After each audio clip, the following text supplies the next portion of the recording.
చల్లగా. వెంకట ఆర్య మిత్ర సూర్య కార్తికేయ అని పిలువబడే మా ఆర్య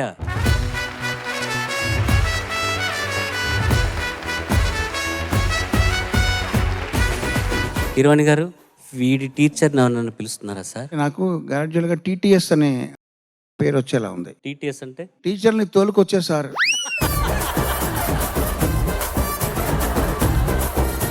చంద్రబాబు గారికి హాయ్ చెప్పు. నమస్కారం అండి. సునీత గారికి హాయ్ చెప్పు. నమస్కారం అండి. హీరోని గారికి నమస్కారం అండి. నమస్కారం అమ్మ. 40 మార్కులు నావి.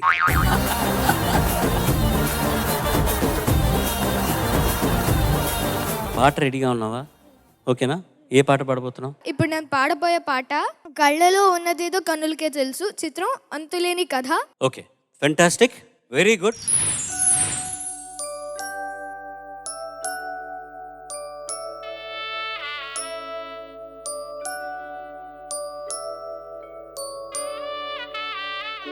కళ్ళలో ఉన్నదేదో కన్నులకే తెలుసు, కళ్ళలో ఉన్నదేదో కన్నులకే తెలుసు, రాళ్లలో ఉన్న నీరు కళ్ళకెలా తెలుసు, రాళ్లలో ఉన్న నీరు కళ్ళకెలా తెలుసు, నాలో ఉన్న మనసు నాకుగాక ఇంకెవరికి తెలుసు, కళ్ళలో ఉన్నదేదో కన్నులకే తెలుసు, రాళ్లలో ఉన్న నీరు కళ్ళకెలా తెలుసు.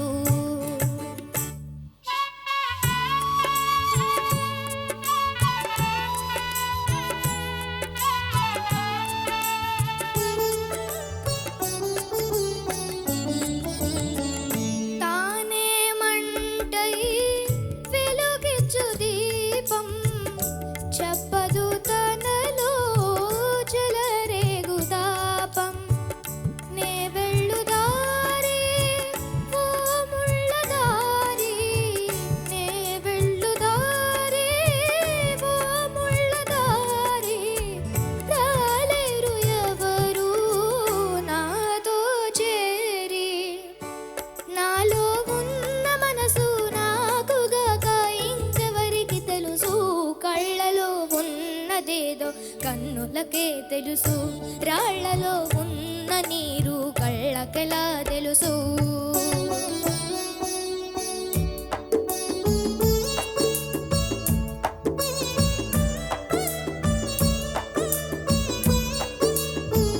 వేసవిలోను వానలు రావా, కోవెల శిలకు జీవం రాదా, జరిగే నాడే జరుగును అన్నీ, జరిగే నాడే జరుగును అన్నీ, జరిగిన నాడే తెలియును కొన్ని, నాలో ఉన్న మనసు నాకుగాక ఇంకెవరికి తెలుసు, కళ్ళలో ఉన్నదేదో కన్నులకే తెలుసు, రాళ్లలో ఉన్న నీరు కళ్ళకెలా తెలుసు, నాలో ఉన్న మనసు నాకుగాక ఇంకెవరికి తెలుసు.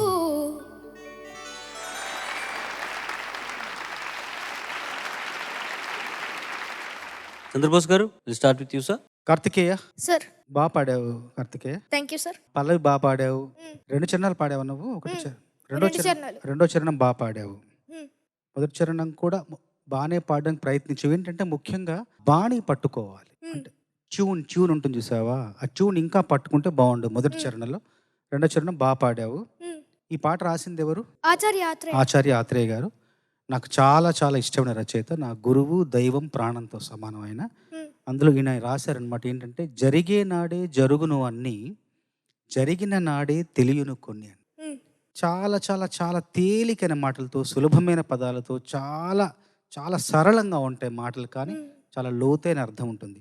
ఇది చదివిన తర్వాత నాకు ఇంకోటి ఆయన రాసిందే కదంబంలో రాశారు. అది నాకు గుర్తొచ్చింది ఏంటంటే, అనుకున్నవెన్నియో జారిపోయినవి, అనుకోనివెన్నియో జరిగిపోయినవి, అందుకే రేపన్న ఆశ మనకు, అది కూడా నిన్నగా మారు వరకు.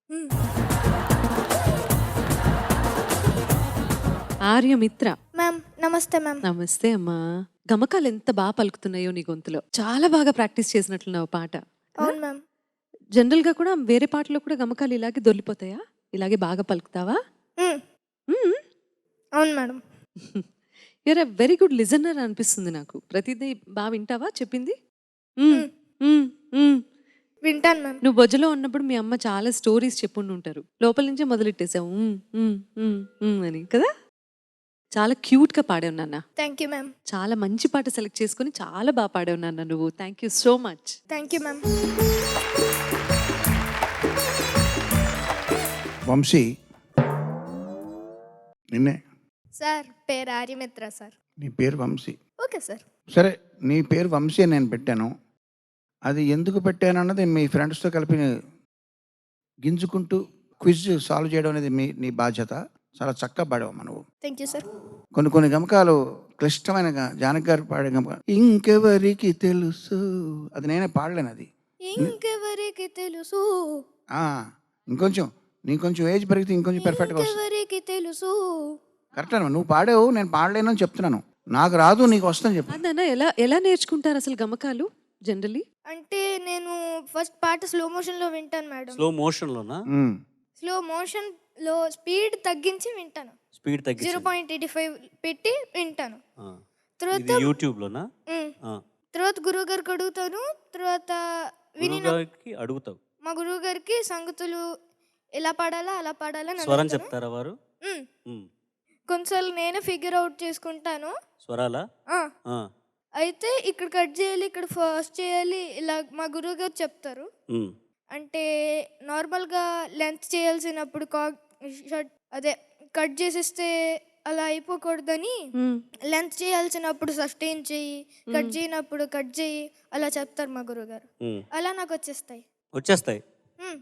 మరి నువ్వు ఎలా పాడావో ఇప్పుడు నన్ను అడగవా? నువ్వు అడిగితే చెప్తాను. సార్ నేను బాగా పాడానా?